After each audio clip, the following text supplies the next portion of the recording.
Hi, I'm Maggie, Hi, I'm Grace, and this is. a very bookish podcast. Hey guys, welcome back to a very bookish podcast. We have a very special guest with us this week. We have Alicia Thompson. Hello, Alicia. How are you? I'm doing great. How are you?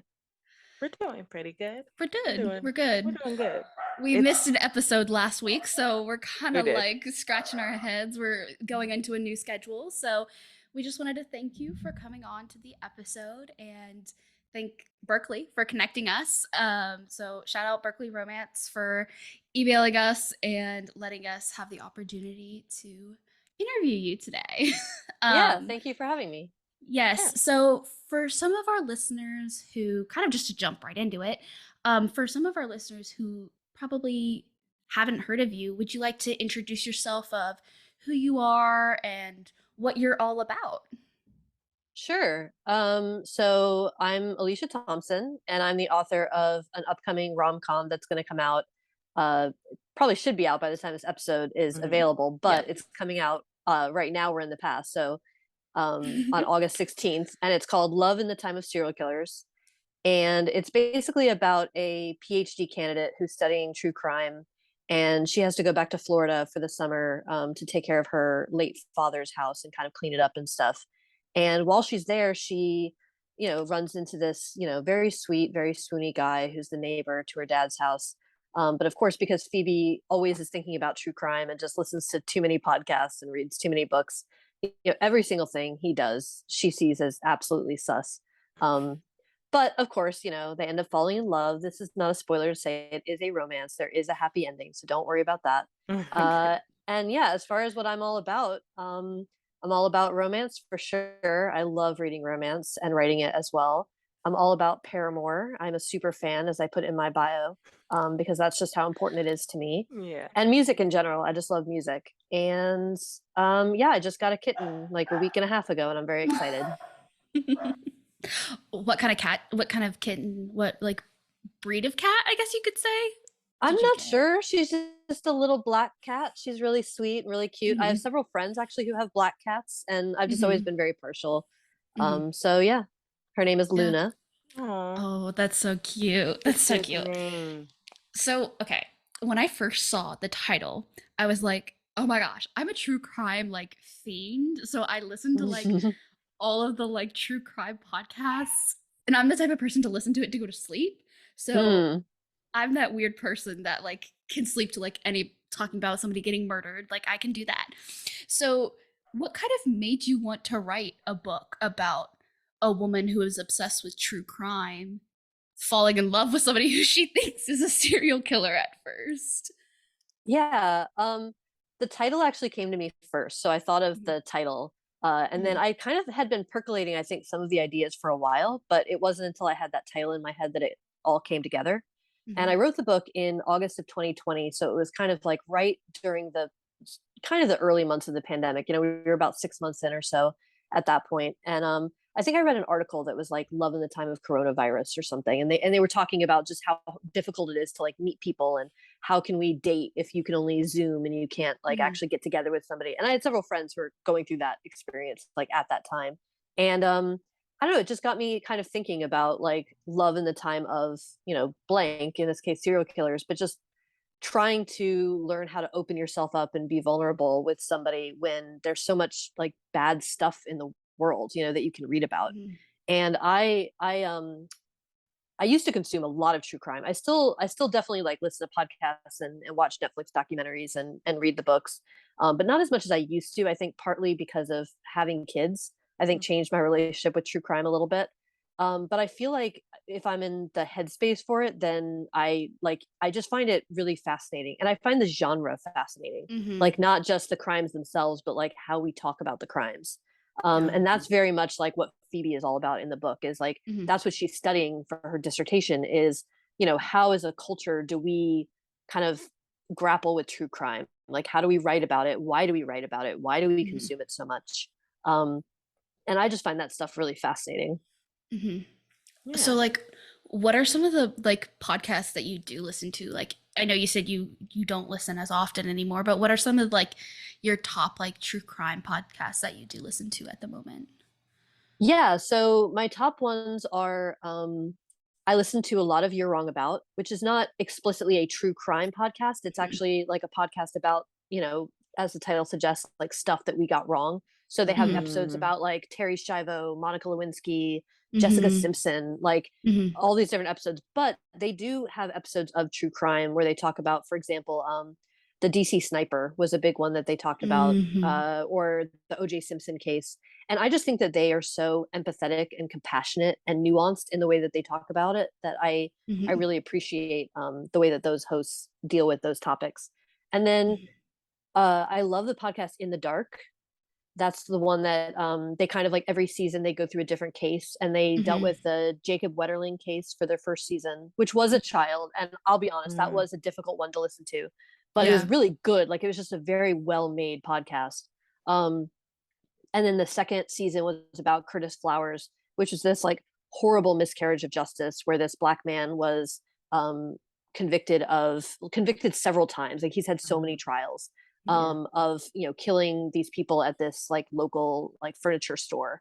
And it's like when you actually break it down, like all the witnesses are completely like just who even knows, like if they're making it up or if they think that they saw what they think they saw, or but the Mhm. evidence is like terrible, Mhm. and he should not be in prison at all. And actually, I think that case recently got overturned on appeal. Finally, Mhm. anyway, that is also one of my favorite podcasts. I know, sorry, I'm Mhm. talking too much about it. And then Um, one more that I would mention is True Crime Obsessed, which is I think the hosts of that podcast are just like super high energy. Like I don't mhm. know, it like pumps me up like when I'm like on my way to work and they're just like they're really like shouting kind of at each other in a way that's like very fun. And then they also talk about true crime media. So like for example, Mhm. if there's like an Oxygen channel like documentary about Maura Murray, they talk about the documentary. So they talk about the Mhm. case, but they also talk Mm, about the documentary. And again, I find that kind of like looking at the genre itself to be very got interesting. it. Got it. Mhm. Mhm. Wow. I am probably the odd one out in the three of us because I am not too much of a fan of true crime because my mind just spirals way too much. So I Oh would yeah. be very, very much like your main character, where like if I start watching or hearing these things, I am suspecting everyone Mhm. of being a murderer, you know? And so like I find it very, very I guess kind of funny because Mhm. um we as like women we tend to gravitate towards those documentaries, those like podcasts, that type of media, you know, for these true crimes, for these serial killers, and all of this type of gore that goes on in the real world.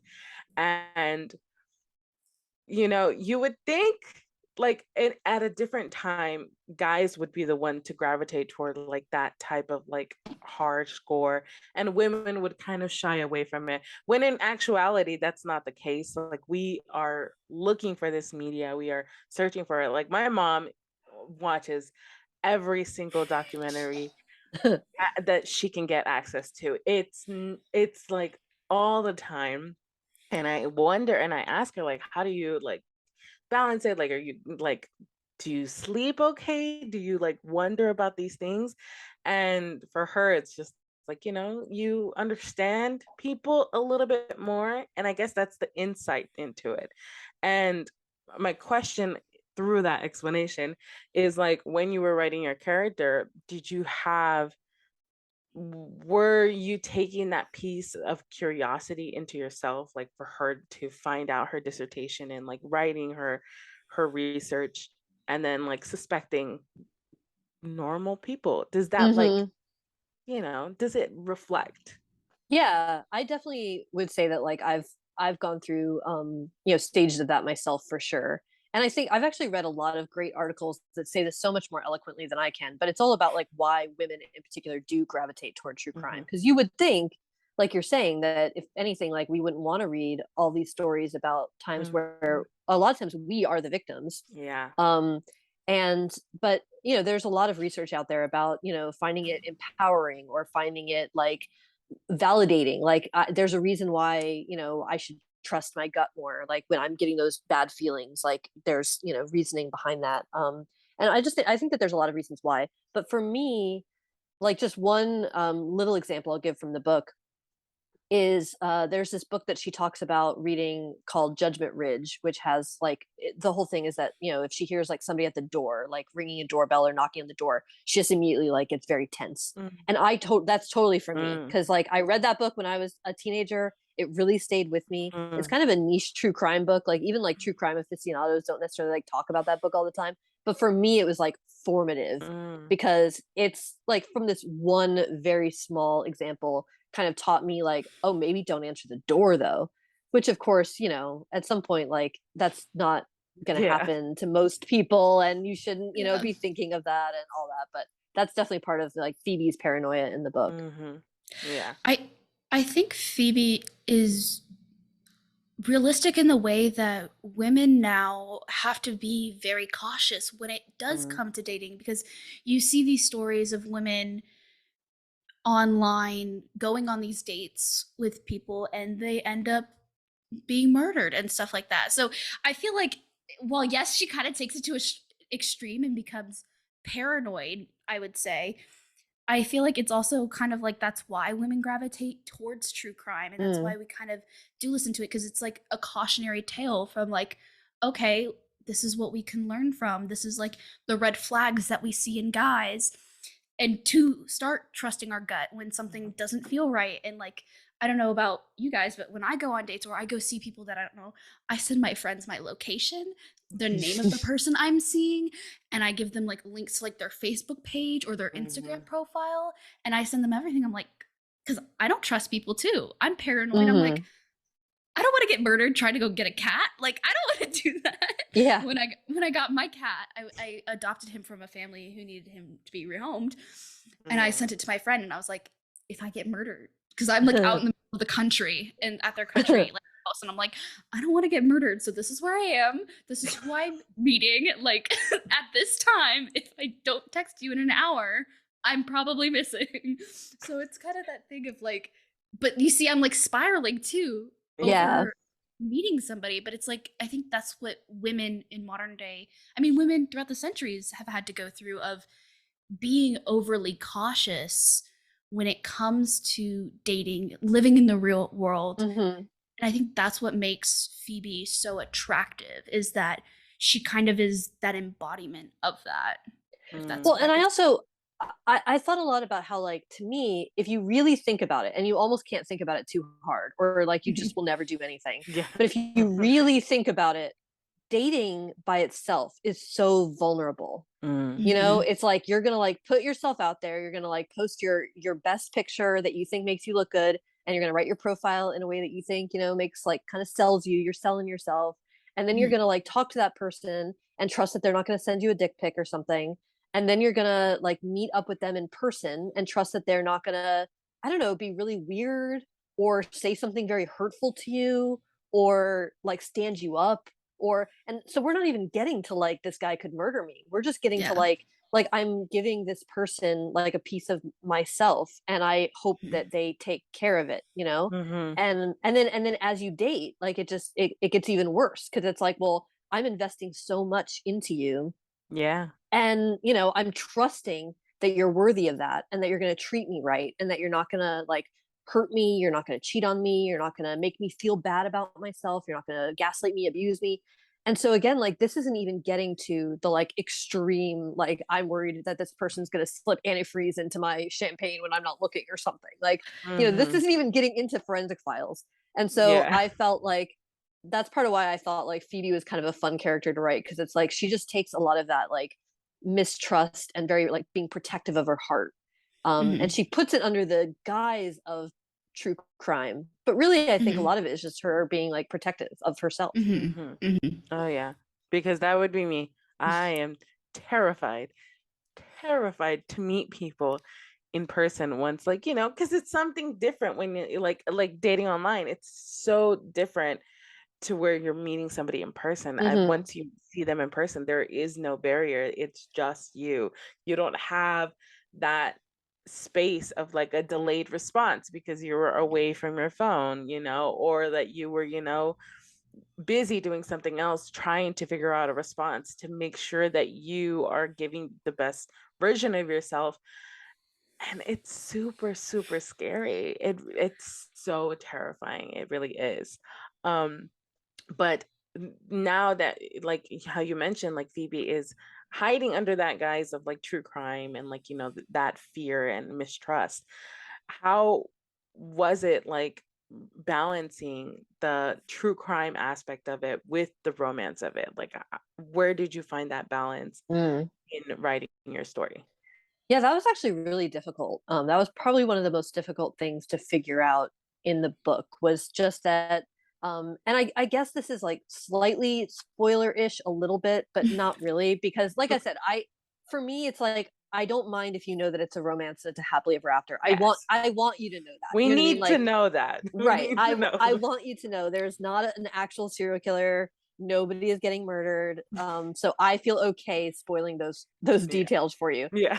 Um, but yeah, one thing I really struggled with is so she has to kind of think he's a serial killer for some of the book. And of Mhm. course, like even her brother points this out to her where he's like, well, if you actually thought that, like you'd be calling the police. Like Right. you wouldn't even be engaging with him at all. So like we all know that she doesn't actually think that because if she Mhm. did, she would not be acting the way that she is. But she has to at least like have that kind of like veil over her of like, this guy is really sus. I don't trust the thing he's doing. What is he up to? But then at some point, I had to drop it because I need you to trust him as a reader, and I need you Mhm. to want her to be with him. Mhm. Um, and at some point, like I think I said this to my husband at one point, I was like, look, like there's a market out there for Dexter fanfic, but that is not what this is. You know what I'm saying? So I kind of want at some point to drop some of that so that you can just like get behind the romance. Yeah. And that was tricky. But for me, a lot of like I kept it going because like she keeps referring to true crime. There's still like references Mhm. throughout and stuff, but Yeah. she definitely like starts to slowly trust him, you know, over the course of the book. Yeah. And of course that takes time, like with any type of even without like the true Hmm. crime aspect, that development of the romance, that development of trust and like opening yourself up, it takes a little bit of time. So I'm glad that we all know, this is a romance. We Yeah. are getting happily ever Yes. after as is the staple for this type of genre. So clearing out the air, we do Yeah. know it's a romance. I wouldn't do that to you. I promise. Okay. Okay. That's awesome though. I definitely understand that like you that sense of like mistrust and like, like wondering, is this guy really worth it? Is this guy really like worthy of me opening myself up? What fragile pieces that I have left of me? That sense of vulnerability is very like, daunting to Hmm. people who are just like they're going to hurt me. They're not going to take care of myself. They're not going to take care of my heart the way that I've been taking care of it. And that sense of like, it's almost like jumping out of a plane. Like you're up there, you know that you're going to go up. Like skydivers, they go up the plane. They know that they're going to do it, but it's like that final jump to actually like diving into that romance that Hmm. is like that final leap into it. And as readers, we have to trust that this guy is, a good guy. Otherwise, we're not rooting for him. We need to root Right. for him a little bit. Right. So I think that that's hilarious though. Well, and I think too another factor, at least for me, this is like something that is definitely a part of myself that I kind of wrote into this character is Mm, there's such a fear of like looking like ridiculous or looking like foolish, you know, like I put myself out there, you know, it's kind of the like the grand gesture that then like doesn't work out. Like you mm, feel foolish. Like I put my Mhm. entire heart on the line. And so for Phoebe, she's very protective of herself in that way where it's like, I'm not going to get caught caring. You mm, know, I'm not going to get caught being the one who's going to like reveal all of my vulnerabilities because, you know, if it doesn't work out, which she believes like it's not going to work out because that's mhm, just, you know, how my life is going to go. It's almost like I watch a lot of baseball, and like if you mhm. ever see like the hitters like take a really big swing and then they drop down to one knee, they're like in the dirt. They I mean they it looks foolish. You're like, "Oh man, you really whiffed it on that one." But Yeah. it's like but you can't hit the big home runs without swinging like that. You know? Yeah. You have to. Mhm. But I think that that's part of like Phoebe's thing in the book, is that she doesn't want to swing that hard because she doesn't want to get caught like Yeah. carrying that much. Mhm. Yeah. Mhm. And then there's the offset to that, because like if you don't, then you're not gonna get very far with it. You're never Right. gonna get essentially on base. You're never Right. gonna, make it around. So yeah, Mhm. that fear, you need to take that leap forward. And then you kind of have the opposite of the side is Sam, who is, I would kind of say, pursuing her. I mean, they end up falling in love. Like, Hmm. let's be honest. But like, so what was the process of writing that, the difference between them, and like, how did you develop Sam's character to be the one to show her that, hey, not everybody's gonna murder you. Like, you're gonna be okay. Like, how did you develop Sam to be what he is? Yeah, I thought of Sam a lot as like a foil to Phoebe. So I thought of him a lot in like terms of like opposites to her. Like Mm, even just as simple as like she talks about the true crime stuff and he's into it because he's into her. So he wants Mhm. to hear about what she's passionate about and he likes listening to her talk about something that she is really passionate about. But he's also like, I can't take it. Like I can't read those books. Like they make me really sad, they make me really scared, and that's not for me. And just things like that, like aspects of his personality. I really kind of, try to make him definitely like a foil for Phoebe, where he's got a Mhm. lot of the opposite stuff kind of going on. Mhm. mhm. Yeah, Mhm. that's definitely my mirror, because I am Hmm. definitely I'm my mind just keeps spiraling onto these things. So I would definitely relate to him a lot more.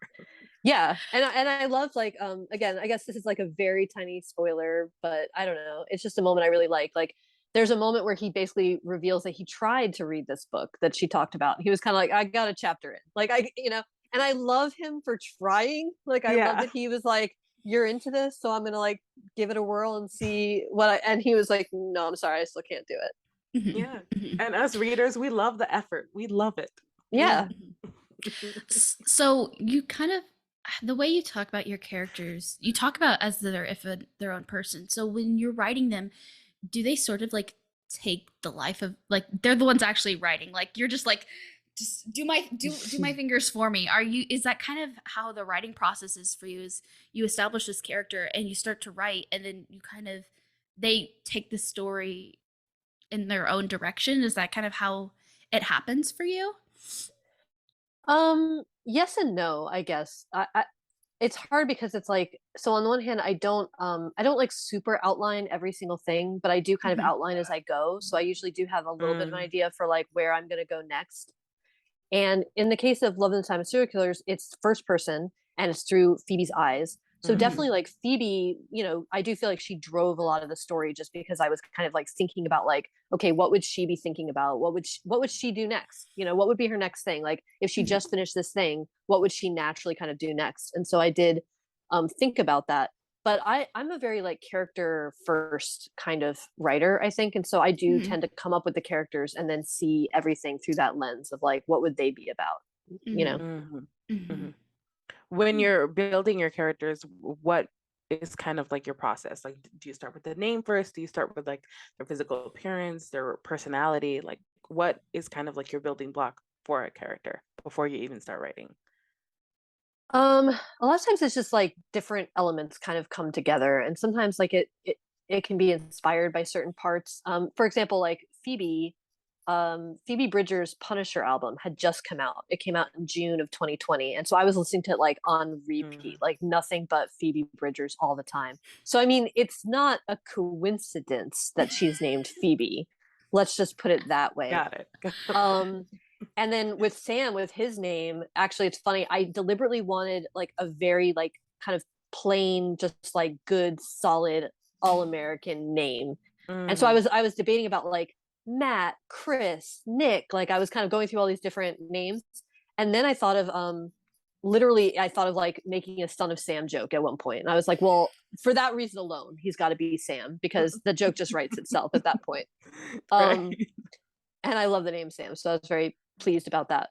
But yeah, it kind of is like a bunch of different stuff that comes together. And sometimes as you're writing, like characteristics kind of like change or morph a little bit where you're like, oh, I didn't know this about you yet, but now that I'm writing it, I do. Um, Mhm. And I can still honestly be surprised by the characters sometimes. Like, just as an example, one thing Berkeley asked me to put together actually was like a list of their favorite things. So like, what would Sam's favorite movie be? What would, Phoebe's favorite movie be? And I'll be honest, some of those questions were difficult. I was like, Sam, like, talk to me. Like, what's your favorite movie, bro? Like, I don't necessarily do all of that work like before I write. So it was kind of Got interesting to it. think about all these different elements. Oh So yeah. you, That's hard. Even for like us being asked as normal, like, Right, right. what's your favorite book? What's the last book that you read? I can't Yeah. remember it. So imagining that for another character that you've created, doubly hard. Totally Yeah. understand. so obviously you wrote a romance book. Like that's why you're here. Is you wrote a romance Mhm. book. So kind of when we talk about the relationship between dynamic between Sam and Phoebe, what is kind of as a general aspect, what is kind of your like recipe for a romance book and like what are kind of the aspects that that you as a writer have to have in a book that you think would make it a complete romance book? That's a great question. And because of the question, I can't help but I'm going to plug my Oh friend Ruby Barrett's yeah. book, The Yes. Romance Recipe. I'm holding it up. You Yes. can't see it on the podcast, but I mean, I can't talk about a recipe for romance and not plug that book for a second. Yes. Um, so for me, a lot of like, and this just goes to what I like to read.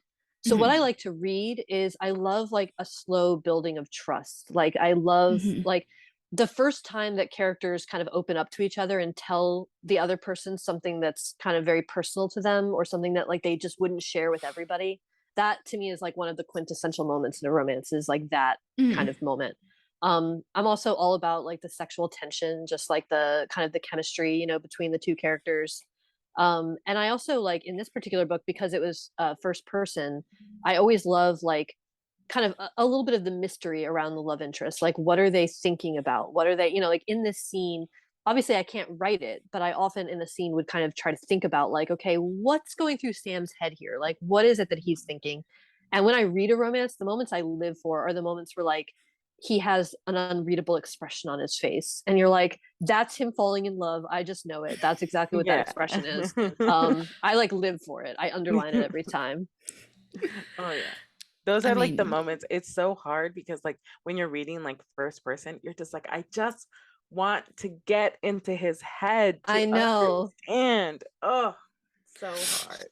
I there are sometimes when like that's what I need, like sometimes a dual POV where I'm like, if I don't know what this man is thinking, I'm done. But then there's Mm. also the beauty of first person because you're just like, girl, he likes you. He likes Oh you. And yeah. you're just and you're reading it and you're turning the page. And like me, Grace is laughing because I'm the most like oblivious person she knows. So like when it comes to real life, everything like guys flirting with me, everything just over my head. Oh, Just Oh, absolutely. soars yeah. over my head. I am the most like socially awkward person. But then when I Oh get my to a gosh. book, I'm like, he's in love with you. Can't you see? He does this, It's this, this, this. Oh it's yeah. the We most all become like hilarious. forensic analysts, Yeah. Oh basically my like gosh. figuring out all the clues. It's Like, so hilarious to me because like Maggie will like, as girls do, we'll be texting and we'll be talking and then she'll like show me like, oh, he said this today or so and so said that. And then I'm like, okay, so what did you say? Like that's him giving you like an Yeah, yeah. opening, right? To like flirt back, to banter, to something, right? We read all these romance books for a reason. This is your opportunity to use them. And then she sends back the most oblivious left turn of a response. And I'm just like, you blew it, Maggie. You blew it. He teed up the ball for you and you missed. You missed. It's just it's so funny to me. And it's so ironic that that's her same reaction when she's reading Like books. if he had done it in a book, she would have been like, "Oh, he's Oh in yeah. love."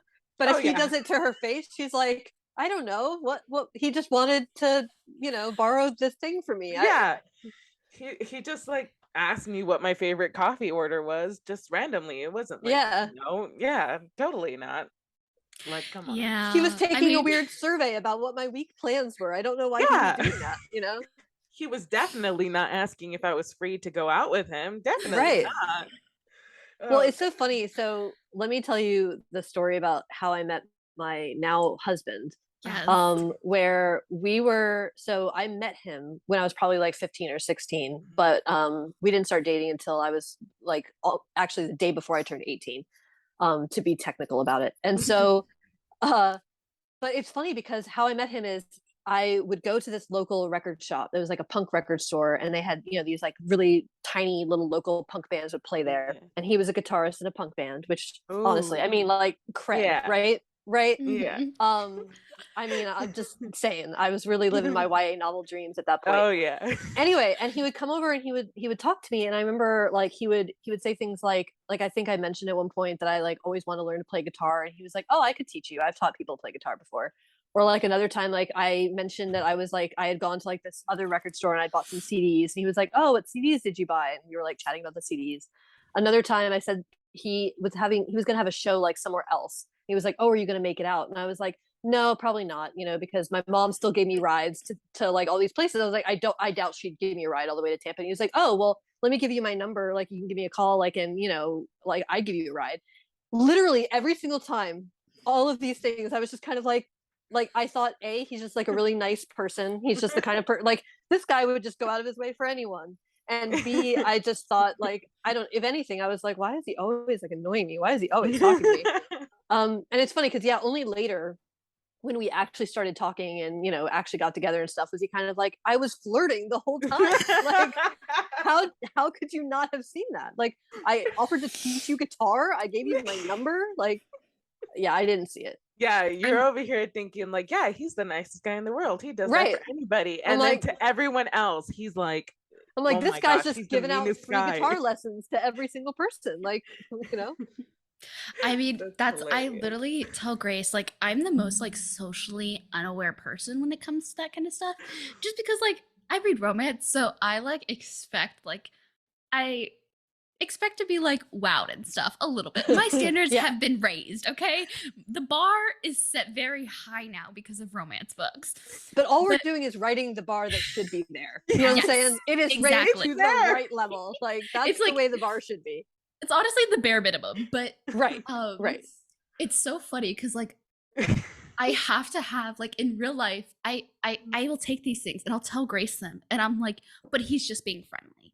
He's just being a friend. Like this is just him being a friend, and she'll be like, no, I would have had him wrapped around my fingers 3 months ago, and I'm like, but he's just being a friend, just because like. I don't know. The aspect I think of romance books is that No. that kind of You stuff want wouldn't to know an happen to instant? me. You want to know it? Listen. This is an instant where I knew that he felt something deep for her. Mm. Number one instant. He knows that she's an avid reader, right? He built her bookcases. He built one. He built Maggie, one. Maggie, that is like a proposal. That is like he got down on one knee. Thank This, you. this was Come like a year on. ago.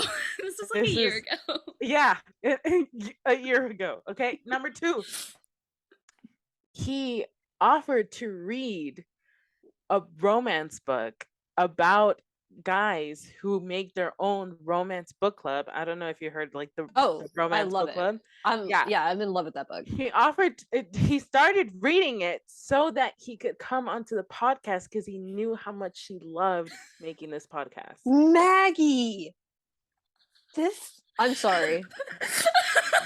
You got to put a ring on it. Like this is Dude, I like it was really awkward because like the other day, like so he was over and he probably is gonna if he ever listens to this, he's gonna know. Oh, But he probably knows. He was just waiting for you to make a move. Anyway, so continue. I received a book in the mail and I was like, oh, I had it out. And he made this joke of like he wanted to make like content and he was like, oh my gosh, this is the content that you can make and stuff. And I was like, it would be great if like you pulled a book off of my bookshelf and just read a scene from it and I could do like TikToks about it. And so I kind of was playing around and I like opened the book and it was like the first line I read was like, I've had a crush on you for forever. And he goes, yeah, I know. And I just kept reading. Because like I'm so oblivious to this stuff that like I need him to tell me, like, hey, I like you. Like, just straight up, just tell me, hey, I like you. Because if anything else, I'm just going to think we're friends. Because I'm Yeah. just like, you don't like me. Like, you haven't told me. So it just goes all over my head. Can you imagine if this was like a character you're reading in a book? How irritated the book would have been I'd be blown out the screaming. window. I would be screaming. I would be so frustrated. And it's so hilarious to me. So what you need to do is you need to send him the podcast link to this episode. Give Yeah. him, you know what? Honestly, make it easy on him. Give him the timestamp. Like tell him like start listening at this section. And then after he listens, just say, what are your thoughts on that? Like, do you have anything to say to me? Or you could also just make the first move yourself is another option. Well, See, I actually have a question for that. Who made the first move finally between you and your husband? That is actually a topic of some debate. Oh, to be honest. Oh. Because so I did use his phone number and I called him. And I similarly had created a very convoluted story. It was one of those classic, like it was real, but also not real because I was just using an excuse to call. And I left a message on his answering machine that was basically like, yeah, you know, my brother's going to be in town and he really likes punk music. And so let me know when your band is playing because I'd like to, you know, take him out to see a show of yours. Anyway, it's all chill. You know, it's just, I mean, it's just about the concert. I don't care about anything else. It's just about the show for my brother, you know, but yeah, here's my number. Give me a call back. And he did not call me for 3 months. What? 3 months he did not call. No. What? And he said that it was because he was very intimidated. He was too intimidated. And I was like, whatever. But obviously we ended up, you know, working it all out. But yeah.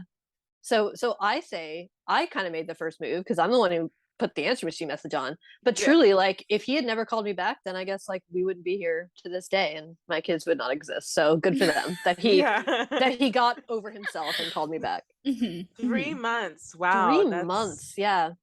And here's something. another place where I'm very oblivious, I guess, because he fed me some line at the time about like, you know, the answer machine tape, like it was, I don't know, it was some whole thing about like, you know, he just got the message somehow. And I'm apparently just a fool because I was like, oh, okay, like, all right, like, well, whatever. And then later he said very casually, was kind of like, I mean, that was bullshit. And I was like, wait, what? He was like, and I mean, this is like 3 years later, like we're like solidly dating by this point. He's kind of like, well, yeah, I mean, obviously, like you didn't buy that. I knew you wouldn't buy it. And I was like, no, I bought it. I like 100% bought it. That's me. I'm that gullible. I'm that gullible. Reality, he was listening to that voicemail like on repeat every single day for those past like 3 months. Like, I gotta call her back. I'm gonna do it today. I'm gonna do it. Yeah, he was just tomorrow. Staring at his X-Files poster, thinking about Fox and Scully and how, you know, he could have that too if he called me back. I mean, yeah, I'm at the point now where with him, I have like wanted to date him, but I'm at the point now where I'm just kind of like, I guess I kind of missed my opportunity, and emotionally I'm just kind of like now it's gonna be his turn to be like full on pining and wishing, and then like totally and again, like, you know, if we can bring it back to kind of what we talked about earlier, I think you got to take your swing. You know what I'm saying? Don't emotionally check out. Don't emotionally be like, well, never mind. Like, take your swing. I'll send in the podcast episode. Send in the podcast episode. Yeah. And with just so you know, if you're listening to this now, sir, I was always rooting for you. I was number one back there. I was rooting for you guys. So yeah, fingers crossed that this turns out good. And my cat loves him. My cat fucking loves him. And I'm annoyed because I was hoping, I was like, if my cat hates him, then it's okay for me to like not go through with this. But my cat loves him. And I'm just like, crap. So what I'm hearing are the glaring red flags of he built you a bookcase. He read Bromance Book Club for you. He is willing to be on your TikToks. Your cat loves him. I mean, Yeah, He's no, okay. That's I full don't, I don't, stop, right? no, I Totally. don't blame you for keeping your distance. Like, man, Yeah. like just I mean, glaring red flags. I Yeah, think the totally. biggest red flag was he said he was willing to build me a PC. That was like the biggest red flag where I think my heart fluttered. I got those like I've been watching Love Island, so I like to say fanny flutters. But yeah, that was like the biggest red flag for me where I was like, I don't know, because I've never had a guy say he would want to build me a PC because I've been talking about it, and he's like, just get all the parts and I'll build it for you. And I was like, Look, let me tell you this. This is a lesson I learned from New Girl. I forgot what season. If a man builds you any Mm, of furniture, it implies that one day he will use that furniture with you. I loved that episode. That was like one of the best episodes, It by was the way. one of the best episodes. Where It was Nick like, Miller is basically like, I can't just like be your boyfriend, Jess. But then, yeah, and then can't he? it turns out, Right. he still did it, and in the future he ends up using it too. So it just works out. It means that they're planning to be around for the long term. Mm. Okay. that doesn't click in my head. Clearly it does not. Clearly it does I'm not. so like just neurodivergent that I'm just like there's a wall, like And a this see-through kind of wall. goes into like how all romance readers are. Like, we're so in love with love. We love it so much. We get giddy every single time we read all of these romance books, and we love it so much. And yet when it comes to possibly taking that step in real life, we're just like, I don't know if it's really all that it's meant to be. Well, I It's think not that's gonna be it. I think that's what romance like honestly offers, is it's such a Mhm. safe, like warm space, because it's like, Mhm. this couple is going to, like, they're going to go through it. They're going to Yeah. maybe have a third act breakup, or they're going to, have miscommunication or whatever, but like at the end of the day, everything is going to be right with them. And that's just such a comforting thing. Oh yeah. Because that anxiety of not knowing if it's gonna last, if it's gonna go the distance, is so terrifying. And yet Mhm. that's why romance books, it's like a must to be in that genre, that it has a happily ever after at the last page. Mhm. That couple ends up getting together. Otherwise, it's not a romance. Otherwise, it's women's fiction, or some other type of genre. It's specifically romance when we get that happily ever after, when we get that, like, finally, like, they kissed and they rode off into the sunset. And you know as how often we actually see it in real life, it doesn't really balance out with all of the romance books, but it's just that security that Mhm. it's gonna happen. We have all this anxiety throughout the book, and we're like, are they gonna get together? No, he's not listening. She's not telling him what he needs to know. And then they finally find a way to communicate, and then they finally get together, and it's okay. That anxiety comes down. You finally Mhm. get off the ride, and you're back home to, like, this happily ever after, this, like, stable place, when in reality that's not always the case. It's very up and down, and you don't know, and there's a Yeah. constant questioning yourself. And you know romance readers, I think, if we took the lessons of, like, the actual communication and the actual developing of relationships, it helps a little bit. The courage, though, that comes from ourselves. Mhm. Yeah, you can't just read about it, because at some point that the risk is higher when Yeah, it's like an actual like real life situation. definitely. It's completely different when it's coming from your own self. So yeah, I mean, we all have to be somehow like your husband. Some 3 months later, 6 months later, however long after, Right. you finally have to call back. Right. You know, so it takes time. It takes courage. Maybe not all of us are there yet, me particularly, and Maggie, but Okay, you know, in my defense, I literally had a guy DM me and said he was interested in getting to know me. And so that's the kind of like thing I expect, where like you want to get to know me, you're interested in me, you got to tell me, because otherwise it's just gonna go zoom, yeah, zoom, we just need blunt blunt. I need somebody to be just blunt with me. That's what I need. Be like, hey, I like you. You definitely like me. I'll tell you this: if a guy in like a romance book like straight up said that, you'll be like, ew, no. Where's the build up? Where's the chemistry? Yeah. Where's the tension? I need a little more build up. I remember in high school I wrote this like what was going to be like a Harlequin romance novel because I was reading a lot of those at the time. Mm-hmm. And I remember I gave it to a friend to read, and she wasn't like a big romance reader, so she was reading through it. And when she was done, she was like, okay, so Alicia, I'm just trying to make sure I'm clear. So like she really likes him, right? And I'm like, well, yeah, she's attracted to him, you know, she's intrigued by him. Yeah, yeah. And she's like, and he really likes her. And I'm like, well, yeah, I mean, he thinks she's really cute and he wants to get to know her. And yeah. And she's like, so why aren't they just like going for a drink and like getting to know each other? And I was like, well, because then there wouldn't be any story, you know? Yeah.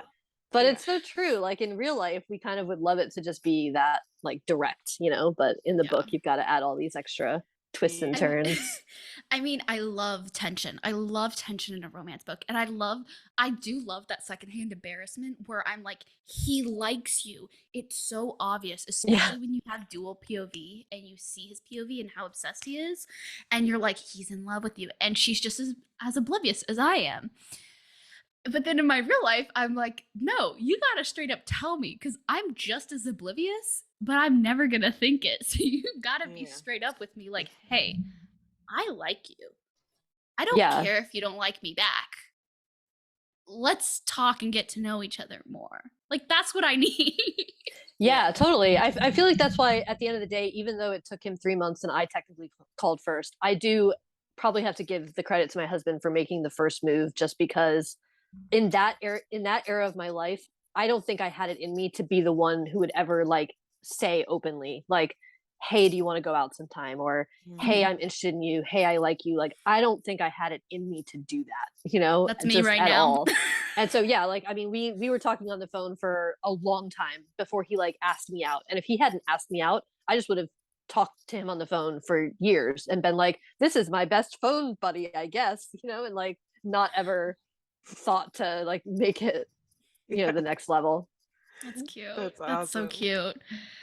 That's I'm jealous. I'm so jealous that he like did that. That's so cute. You could have that. You could have that if you just let your man listen to this podcast. Like, this is what I want. No, I'm going to speak into existence. This is what I want. So I'm going to come on your podcast next year to talk about my next book. I'm inviting myself. And there's going to be an update on this whole situation. And you know what? If the relationship works out or it doesn't work out, that's whatever. But we are at least going to see that it was allowed to be a relationship. You know what I'm saying? That it was given a chance. I'll give it like a week or two after the podcast episode comes out. And then I'll ask him, hey, have you listened to my podcast? And if he says no, I'll send it to him. And I'm going to be very displeased if I see that this podcast episode has just been like, it just disappeared. Like if all of a sudden, because this is what I'm worried about, is I'm going to get an email that says, hey, so sorry, but due to some technical difficulties, we couldn't release your episode. And I am going to know full well that was because you buried the evidence. That is what happened. I'm swearing here. Air because she doesn't want it to be right. So I'm telling you right now, I'm not going to buy it. If you claim technical difficulties, if you like, I'm not going to buy it.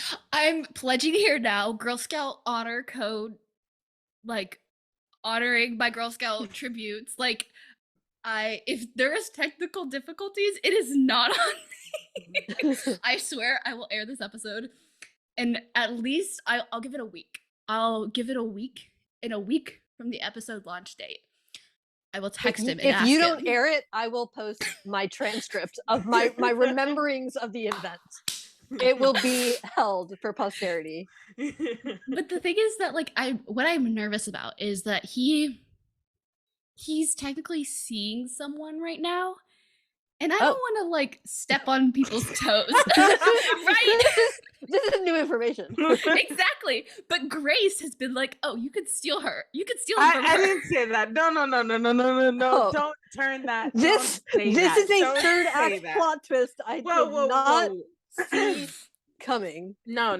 See, my thing is that supposedly they're best friends, and they often used to before talk about their own like dating things, and they would like, as best friends do, show pictures and like be like, oh, we're going this place, being open with each other about it. And with this relationship that he has had, he has not really mentioned the girlfriend, only saying, Until he only came ever over. saying like, oh, yeah, I do have a girlfriend, or like I'm dating this girl, you know, I'm dating her, or maybe, or it's not very clear. It's only in moments where like it's just in random bursts, and it's just like, if you were actually dating a girl, I think, this is what I think that there is no other girl, that I No. Oh. think that Oh, there we are has getting just into the been, deep conspiracy theories. I think there is I no other girl, and I think that it's just some random girl that he's like, hanging out with, but it's not serious. It's not like them actually dating. I okay. think it's fake because he's waiting for Maggie to see he's dateable, I I have feel read this trope. I have read this very right? okay. Come scenario. on. Okay. It's right I there. Come I on. don't want to out him, so I'm so sorry. You know exactly who I'm talking about. If you are listening, I am so sorry. Nobody knows who you are. You're never coming on the podcast because you never finished the book. But um okay, clarification. He said they were dating, and then he came over and I asked him, "Oh, who's your girlfriend?" And he told me, "Well, we've been talking since April. We're not really dating yet. We're having our first date. Their first date is actually today." Um Holy shit. so The they, timing. so they've been Right? talking.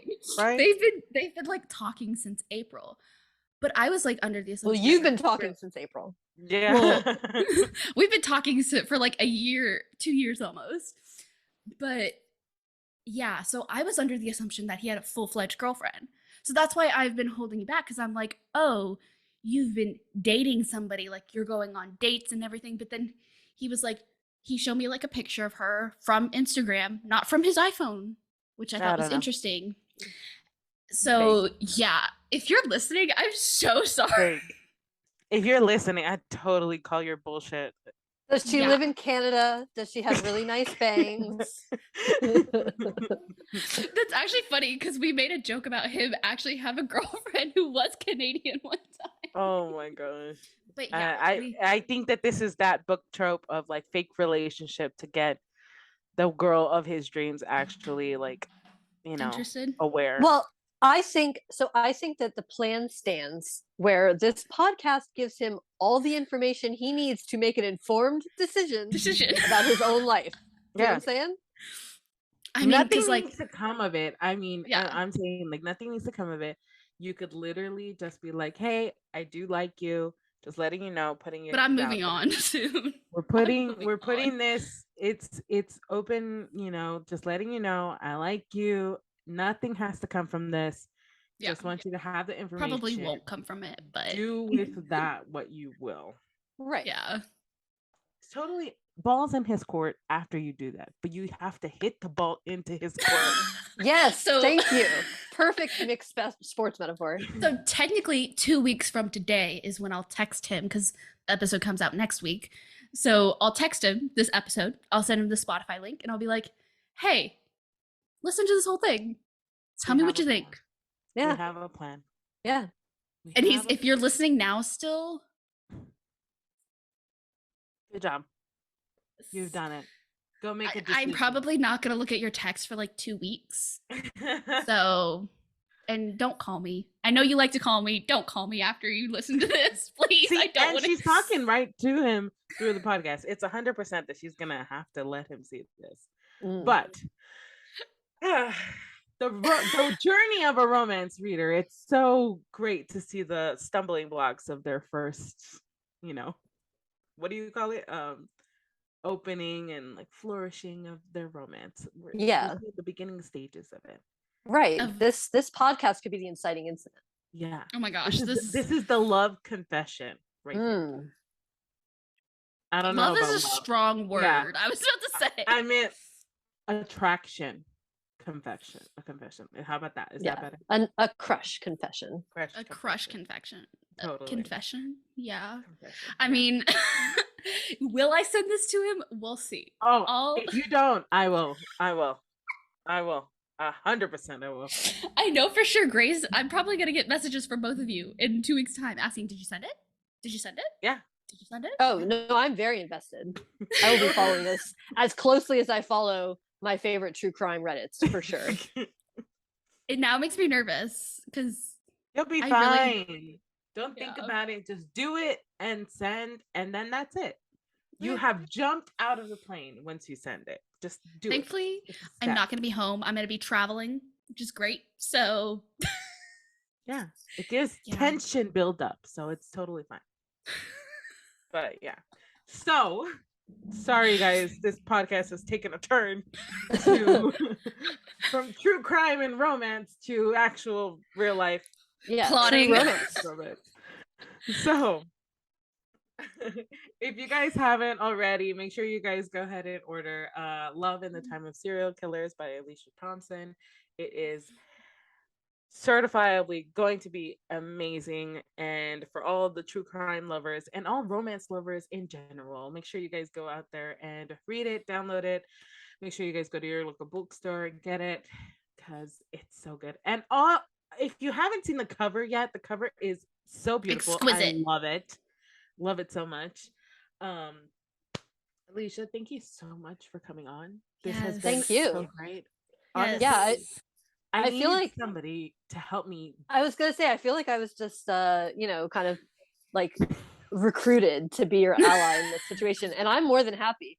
I am more than happy to play that role. So just like a therapy session for me. Yeah. Yeah. It's an intervention. I feel like this was more of like This an was. intervention. Yeah. We totally. You we guys did at the that. beginning, you were like, it's gonna be real chill, real low key, and then we were like, no, we're doing a full on intervention. Actually, is what we're doing. We completely turned the tables around. Right. Yeah. Love Well, that. thank you to all of our listeners who also have been supporting us and being able to allow us to connect with Berkeley, to interview authors like Alicia. So thank you so much to all of our listeners. And thank you for coming on to our podcast and having this episode with us, which was, I think it was a success. I mean, It we'll was see in 2 very weeks' fun. time. I was gonna See. say we're gonna see how successful gonna it was. There's metrics on how successful this podcast episode was. Exactly. But thank you, everybody who has listened. And new schedule uploads we're doing every other week. So just because our schedules are really busy, I have grad school. Grace is a teacher. We just get busy. So yeah, we will have every other week episodes. So thank you, everybody. Thank you, Alicia. Alicia, thank you for coming on, and thank you for the Yeah. intervention. And thank you all to all of our listeners, and we'll see you in 2 weeks. Bye. Bye. Everyone. Bye.